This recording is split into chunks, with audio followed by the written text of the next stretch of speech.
بسم اللہ والصلاۃ والسلام علی رسول اللہ صلی اللہ علیہ وسلم وبعد۔ آج ہمارا موضوع ہے کہ عشر کی ادائیگی ہو یا انفاق فی سبیل اللہ ہو یا زکوٰۃ کی ادائیگی ہو یا ویسے صدقہ و خیرات انسان نے کرنا ہو، تو اس میں اصل چیز اخلاص اور محبت ہے۔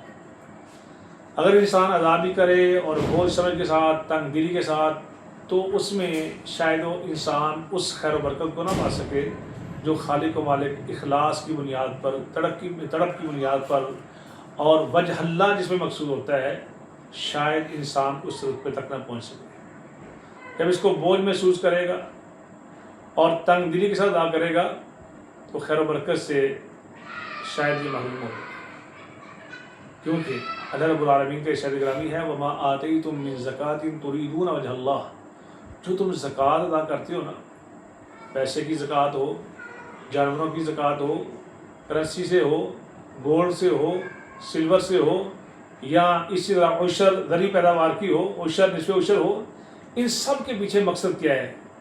یہ خالق و مالک کا عطا کیا و مال ہے، یہ اس کی کامل مہربانی ہے، کامل شفقت ہے، رحمت ہے کہ اس نے میرے مال کی حفاظت بھی کی، اس کو سورج کی تپش بھی دی، چاند کی چمک بھی دی، ان کو ہواؤں کی ضرورت تھی وہ بھی دی، آکسیجن مہیا کی۔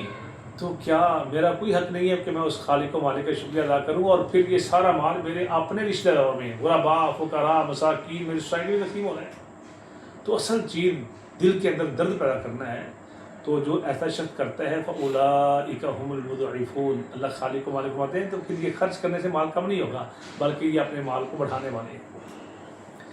اور صحیح مسلم ایک واقعہ ہے، 2984 نمبر حدیث ہے، سیدنا ابو ہریرہ رضی اللہ تعالیٰ بیان کرتے ہیں کہ بینما رجل بفراد من الارض فسمع صوتا في صحابۃ اس کی حدیقۃ فلان، ایک آدمی جنگل میں سفر کر رہا تھا، اس نے اچانک آسمانوں میں، بادلوں میں آواز سنی کہ اس کی حدیقۃ فلان، فلاں آدمی کے باغ کو پانی پلاؤ۔ کہتے میں دیکھتے میں ایک جگہ پہ بادل اکٹھے ہوئے، پانی برسا اور وہاں سے پانی ایک نالے کی شکل میں بہتا جا رہا تھا اور میں اس کے پیچھے تو وہ پھر نالہ ایک باغ کے اندر داخل ہوا، تو میں بھی اس باغ میں داخل ہو گیا۔ تو ایک آدمی نے ہاتھ میں کدال پکڑی ہوئی ہے اور وہ اس کدال کے ذریعے اپنے کھیت کو، اپنے باغ کو پانی لگا رہا ہے۔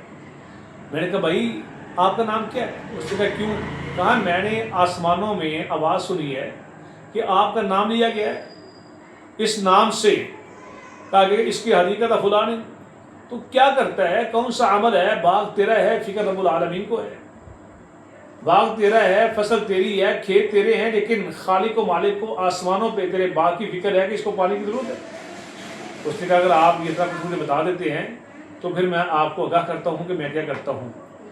میں اس باغ سے حاصل ہونے والی جو آمدن ہے، جو فصل ہے، جنس ہے، اس کے 3 حصے کرتا ہوں۔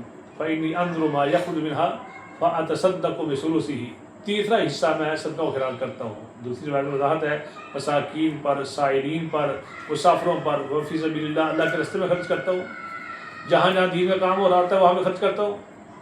اور وَأَكُلُ أَنَا وَعِيَالِي ثُلُثًا، اور میں اور میرے اہل و عیال 1/3 وہ رکھ لیتے ہیں۔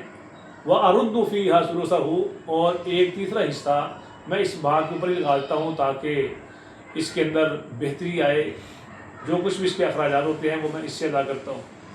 تو یہ میرا عمل ہے۔ اب دیکھیے سب سے پہلے وہ اللہ کے راستے میں نکالتا ہے، تو رب ذوالجلال کو اس کے باغ کی، اس کے کھیت کی فکر ہے کہ بادلوں کو آڈر ہوتا ہے کہ اس کی حدیقۃ فلان۔